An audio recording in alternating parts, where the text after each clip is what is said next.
Well, good morning, YouTube. I want to say congratulations to, I'm not sure if I'm going to pronounce this properly, Blair Mellott, M-E-L-L-O-T-T. Anyway, they were the winner of the Extreme Bikes hat because, yes, when you saw me the other day coming back from Knoxville, the place I stopped at was Gentry & Sons Trucking, who also has a YouTube channel. Unfortunately, we missed them because they were all closed up, but I've been trying to get a hold of Tim Gentry for quite some time now. It's a difficult man to get a hold of. So anyway, Blair, here's your hat. Drop it in the mail today. You should be seeing it in a few days. Congratulations. Well, guys, since you saw that clip of me mailing off Blair's hat, that was 2 days ago, I think. Yeah, today's Friday. Pretty sure that was on Wednesday. And after that, we went to the auto parts store to try to get the seals and that new air actuator for that rear end assembly. And they didn't have any of it in stock, and I completely forgot to record any of that. And then because I couldn't get any of the parts, the rest of the day did not go as planned. So they've got the seals ordered for me, and they should be here. I don't know, they might even be here by tomorrow, I hope.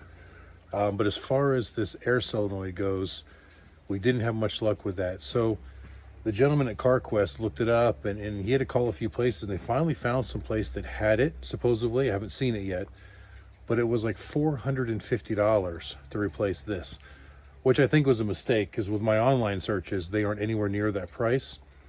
But I can't find the same exact one anywhere. You see how the top of this is square? The newer versions are more round and cylindrical, and they bolt on in a slightly different way. Same footprint. And what I have determined is that it's like this is an obsolete part, and that is the replacement part to replace this part. So the new one will work, and it's only $129 to buy the whole thing. But I still thought that was pretty expensive for what it is. So I took this one apart and cleaned it up, and all it is 2 O-rings in there, and I found O-rings to match. So before buying a new one, I went ahead and took this one apart. You remember, this was all red last time you saw it, just like the differential was. But I cleaned it all up, and basically I have rebuilt it, and we're going to reinstall it and see how it works. But let me take it apart and show you all that it is inside. Okay, guys, so this is how it all looks when it's all taken apart. Here's the top cap, the main cylinder body, and then the actual piston that goes up and down. And these are the 2 O-rings inside. This was the O-ring that went around the piston right here. And then this O-ring actually sealed the bottom of this cap to the top of it. Now, when I took this apart, there was RTV all around the top of this that was oozing out, and it was installed with RTV on the bottom as well. So I think somebody had already tried to repair it because with the proper O-ring at the top, there was no reason to have RTV there. But I think that O-ring had just worn out so badly that it wasn't making a good seal. And then the O-ring they had here in the middle of the piston, you see there's an O-ring in the middle, and then there's these 2 pads that were pretty oil soaked. I used a cloth and squeezed them and got as much of the excess oil out as possible. But I think they're supposed to keep some oil on it because it kind of helps lubricate its operation. But this O-ring was in there, and as you can see, there's absolutely nothing wrong with this O-ring, but I don't think it was the right size. It was just a tiny bit too small, and when it was put inside the cylinder, as I'll show you here, it really didn't have any tension on the sides. So I don't think it was sealing very good. Now, if you remember, before I took the assembly off, I tested it, and it was working. It was just leaking. I had air leaking around this top flange, and then there was air leaking past the piston down into the actual differential housing. And we didn't want either of that. So I found this other O-ring at the local parts store this morning. It's just slightly larger in diameter, and it fills up the gap a little bit better, and it gives just a little bit more friction on those cylinder walls in there. So we're gonna put this all back together, and hopefully that will fix our problem. Worst case scenario, I'll buy the new updated version for $129. But the 1 O-ring here I found in my stash of O-rings, and the second O-ring I went to CarQuest and I paid $1.05 with tax. So basically it was 99 cents plus tax. So if I can get this to work with a $2 fix, because there's obviously nothing wrong with the housing, it was just a sealing problem. So if I can reseal it and save myself a couple $100, that's what we're gonna try first. Well, guys, just my luck. When I'm doing stuff like this where I need to use a make-a-gasket type system, I like to use this stuff called the Right Stuff. It's made by Permatex. Gasket, Right Stuff, a couple different versions here.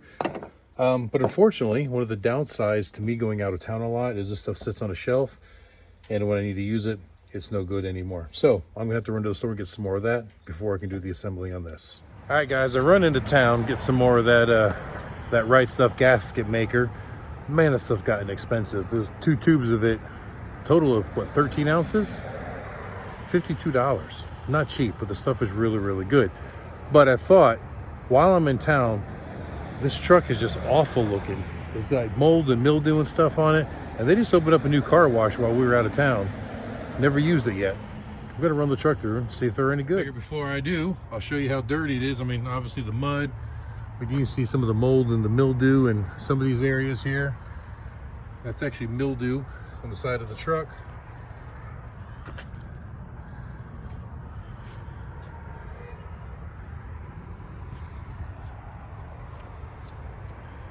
Remember, she's been sitting for months, and we live in a forest, so a lot of moisture, a lot of ugly. So let's see how this car wash does. I figured before I pull in, show you how nasty the windshield is too. See with that sun glaring on it, it's just filthy. All right, guys, I'm pulling in here. I'm trying to look and see what their height regulations are to make sure that the Excursion will even fit. It says 7'2". I don't know how tall the Excursion actually is. We'll give it a try.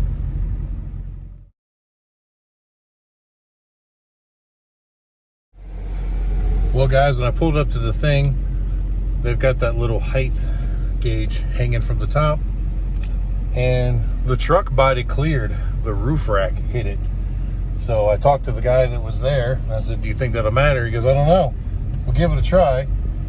And then he was concerned about my tire width fitting in the track. So he actually gave me a free wash. We're gonna try it and see if it works. Well, we're in. Looks like the tire fit. It's pulling us through. Truck's in neutral, foot off the brake, hands off the wheel. They want the machine to do all the work. So here we go.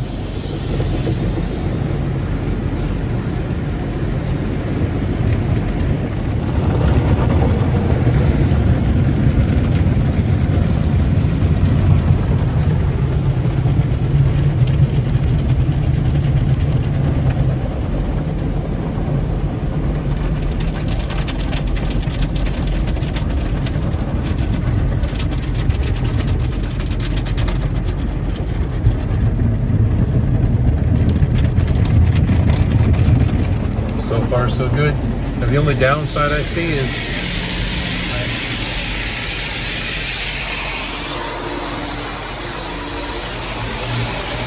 I had to fold the mirrors in, which means the front side of the mirrors, the actual mirror side, isn't going to get clean.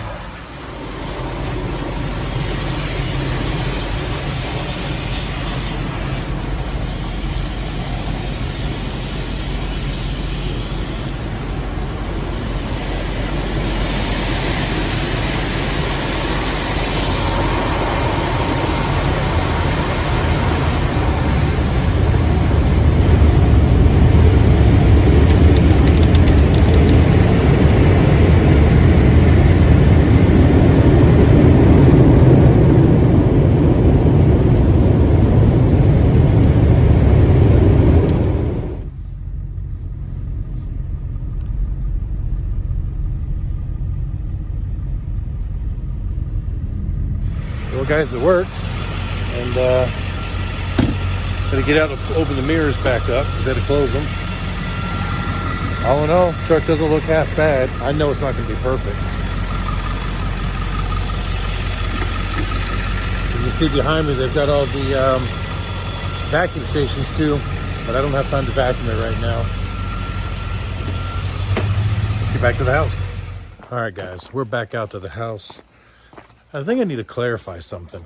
I said it was $52 for that sealant. You should know that I bought 2 tubes. I bought this tube here. It's a 5-ounce tube that goes in a caulking gun.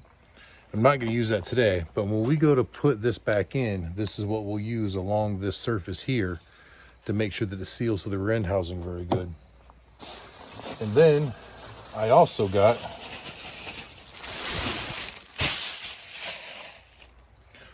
the little spray can like the one I had, but this is actually, yeah, I guess the same size as that one. a little bit bigger than that one. But yeah, this stuff is expensive. This is $30 just for this right here, 30, 35, somewhere in there. But it is really good stuff. All right, guys, it's about 5 o'clock. You can probably see that sun is setting back there behind us. Yeah, you can see it reflecting off of the pond there. So yeah, almost 5 o'clock, and we have dinner plans at 6 over in the town of Andrews to go get pizza at our favorite pizza place.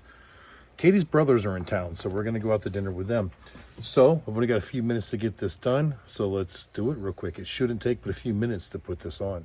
So on the cap, I've already got the O-ring in place there. And on the base, I've already got the piston assembly in, but what we need to seal is this bottom edge. Now you can see there's a raised reveal right here, and that sits down into the actual differential housing. So we're gonna put a bead to the sealant right around this ridge. There is a little bit of play between this and the outside of the thing, so you can wiggle this just a little bit. So we're gonna get a good bead around there so it squishes in. We're also gonna put a little bit around these bolt holes. And the reason we're gonna do that around the holes is because, well, this hole right here, it's a blind hole, so those threads don't go anywhere, they just end. But the other one right here on the other side, it actually goes into the casing, and it opens right up in there. When I was cleaning it all out, I could blow air and I could hear the air blowing out through the bottom. So if we don't if we don't use a sealant on those threads, we're gonna get an oil leak there. So we're just gonna make sure we get some goop everywhere, but not too much. A lot of people use way too much of this stuff. A very thin coat is really all that you need. And then to make sure that the threads don't leak, I use my trusty blue thread sealant on the actual bolts. Now I went ahead and put it on both bolts, even though I don't need it on the second one. But this way, it doesn't matter which bolt I grab when I go to assemble it, it'll all be good. Okay, so there we go. A little bead around that and around both of those. We're gonna go up, we're gonna install it. Spring and the nut, of course, I just set them on there so I didn't lose them, but the nut will go on after the piston, but the spring stays down in there. I think the washer goes up top as well. So set that there. Slide this assembly over the top.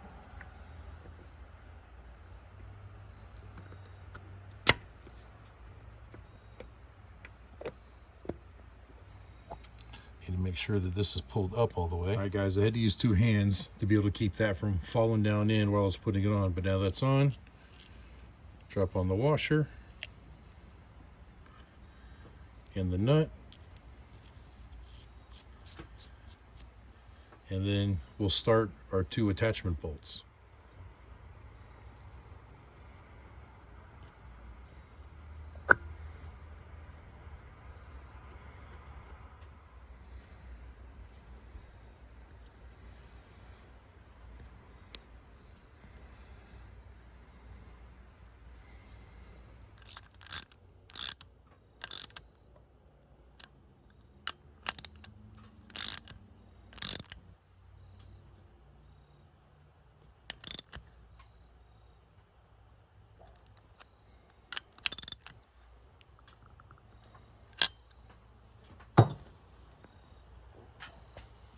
All right, and now we'll tighten down the nut that goes to the spring.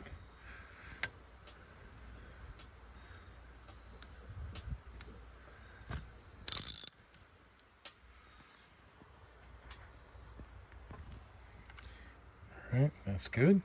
Now you just put the cap back on.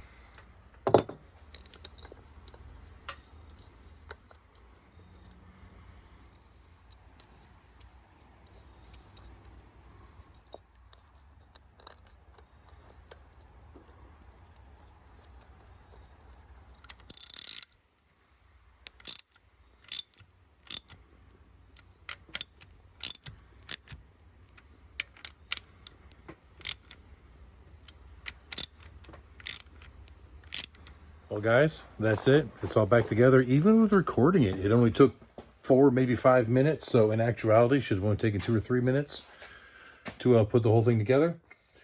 So I think that's it. I got to go change my clothes. We got a dinner date. Going to a Hoppy Trout Pizza and Brewery over in Andrews, North Carolina. It is a fantastic place to eat. If you guys are ever up here, I recommend it. So for now, we're going to call this the end. Oh, wait, no, we're not. I've got good news. Okay, so now the only things that we are waiting on to be able to put this front drive back in will be the two seals, the one for the input yoke and the one for the output yoke. If I'm not mistaken, one of them has already arrived. The other one may possibly be here tomorrow, if not Monday. After that, we'll be able to actually reassemble the front drive, and then we'll just be waiting on the second drive. And that's where the good news comes in. I found a place yesterday called Carolina Powertrain. I think that's what it's called. They're over near Asheville. I did a bunch of Google reviews and whatnot, and it appears that they have a very good reputation of what they do. So I called and talked to them, and basically they will exchange my unit for a fully rebuilt unit, and I mean fully rebuilt, for $1,225. So they didn't have one in stock, so they have to build it. They've got the rear end housing or the whole differential assembly in stock, but not that's been rebuilt and have my gear ratio. So we've placed the order. We're hoping, they said 2 to 3 days typically they can have it built, and then they're going to call me and I can go over there and exchange it. So we're looking forward to that, and that'll get us back on track and getting this truck back on the road. All right, guys, thanks for watching. I hope you enjoyed it, and until the next time, keep those engines running.